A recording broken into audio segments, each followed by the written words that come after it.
Hey Afke, we zijn hier nou in Squallen. We zijn hier nou in Squallen. Ja. Want zo'n linepraat die wordt je dus oppakt. Maar dit is wel een heel memorabele dag, want dit is de laatste keer. Ja.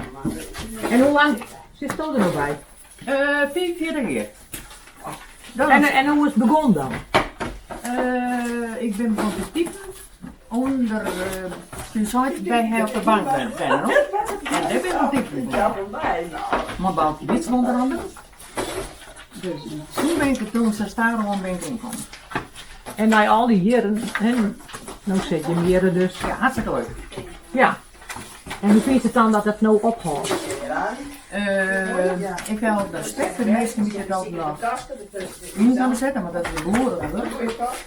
En aan de andere kant, het is ook wel gezellig, het is hartstikke gezellig. Dus ik kan niet groot, maar ik kom er ook nog binnen. Dus, hè? Ja. Ja, nee, het is ook gezellig. Maar, nee, we hebben net vrede. Maar, ja, het is goed dat het ophoudt. Omdat het een verschrikkelijke soort van is.